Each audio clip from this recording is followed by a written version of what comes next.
अस्सलाम अलैकुम मोअज़्ज़िज़ नाज़रीन। मां आहियां तव्हांजो पंहिंजो कमर ज़मान हमलानी। तव्हां ॾिसी रहिया आहियो हमलानी टीवी, HTV यूट्यूब चैनल। दोस्तो, सिंधी टेली फिल्म अमर पारस ते मां अॻु में बि ॿ टे वीडियो ठाहे चुको आहियां, जिन में मूं 30 मिस्टेक ॾिनियूं आहिनि। ऐं हिन अमर पारस फिल्म ते मां हिकिड़ो वधीक ॿियो बि वीडियो ठाहिणु लॻो आहियां। अञा बि हिन फिल्म में काफ़ी सारियूं मिस्टेकूं आहिनि। त दोस्तो, ही मिस्टेकूं सिर्फ़ु फिल्मी मिस्टेकूं आहिनि, न कि पर्सनल मिस्टेकूं आहिनि। तंहिं करे हिननि मिस्टेकनि खे पर्सनल न वठिजो। त दोस्तो, हलूं था अॼु जे वीडियो तरफ़। Mistake number 31। दोस्तो, हिन ॻाढ़े कपिड़े वारे शख़्स खे गौर सां ॾिसो त हिन वक़्तु ही अमर जे भाउ जे पासे में बीठो आहे।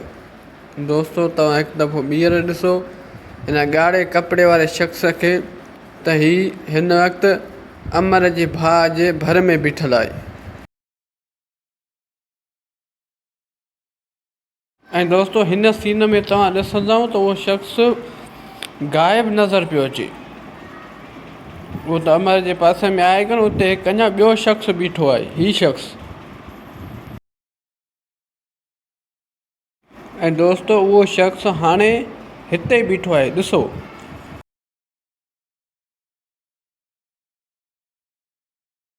Mistake number 32।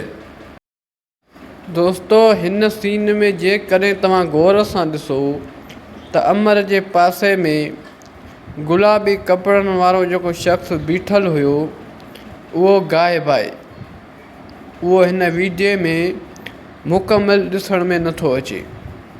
दोस्तो, मां हिन शख़्स जी पियो ॻाल्हि कयां जेको हिन वीडियो में जेको मूं पहिरियां ॾेखारियो हो, उन वीडियो मां बिल्कुलु ग़ाइबु थी थो वञे। दोस्तो, इहो शख़्स हिन वीडियो में किथे बि नज़र कोन थो अचे। तव्हां गौर सां ॾिसिजो। ही दोस्तो ॾिसो, हिते किथे बि नज़र कोन थो अचे। तव्हां ॾिसी सघो था पंहिंजे स्क्रीन ते। Mistake number 33। दोस्तो, हिन सीन में तव्हां ॾिसी सघो था त जमाल जे आसपास केर बि शख़्स नाहे। हिन जे खाॿे पासे बैकग्राउंड बिल्कुलु ई ख़ाली आहे। दोस्तो, तव्हां ॾिसी सघो था त केर बि शख़्स नाहे।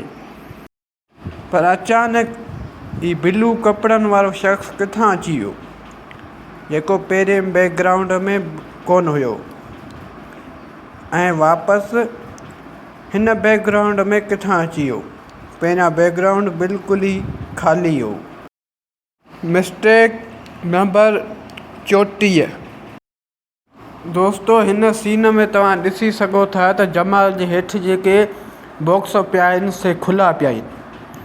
पहिरियों बॉक्स तव्हां ॾिसी सघो था त खुलियलु आहे, जेको जमाल जे भरिसां पियल आहे। दोस्तो, ही बॉक्स ॾिसो जेको खुलियलु आहे। तव्हां गौर सां ॾिसो दोस्तो।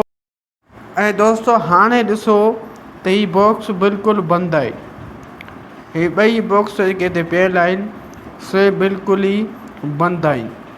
पहिरें सीन में बॉक्स खुलियल हुया, यानी फाटल हुया, पर हाणे ॿई बॉक्स बंदि आहिनि। दोस्तो, ही गाॾीअ जो वीडियो ॾिसो त गाॾी फुल स्पीड में पई वञे।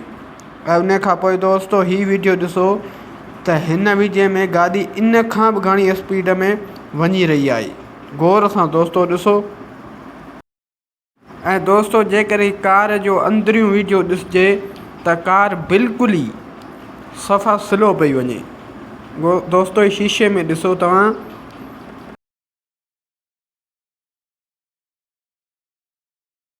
दोस्तो, अॼोको तव्हां ही वीडियो ॾिठो, यकीनन तव्हांखे पसंदि आयो हूंदो। दोस्तो, अॻियां इन क़िस्म जा वीडियो ॾिसण जे लाइ मुंहिंजे हिन चैनल खे सब्सक्राइब ज़रूरु कंदा। जेकॾहिं दोस्तो ही तव्हांखे वीडियो पसंदि थो अचे त हिकिड़ो लाइक कजो। लाइक करण सां तव्हांजो ख़र्चु को बि कोन थींदो, पर असांजी हौसले अफ़ज़ाई थी वेंदी। दोस्तों ही मिस्टेकूं सिर्फ़ु फिल्मी मिस्टेकूं आहिनि, ना कि पर्सनल मिस्टेकूं आहिनि, तंहिं करे हिननि मिस्टेकनि खे पर्सनल न वठिजो। दोस्तों जेके मुंहिंजे चैनल ते नवां पिया अचो उनखे मुंहिंजी गुज़ारिश आहे त हिन चैनल खे सब्सक्राइब कंदा वञो त जीअं अमर पारस फिल्म ते तव्हांखे वधीक मिस्टेकूं ॾिसण में अचनि ऐं उन खां अलावा सिंधी कोस्तानी ड्रामूं तव्हां ॾाढनि जी दुनिया बि ॾिसी सघो। ऐं दोस्तों उन खां अलावा मालिक साईं जेका फिल्म आहे सिंध टीवी ते रिलीज़ थी, मां उन मां बि मिस्टेकुनि ते वीडियो ठाहींदुसि। दोस्तों हाणे मिलूं था नेक्स्ट वीडियो में, तेसिताईं पंहिंजो ख़्यालु रखिजो। अल्लाह हाफ़िज़।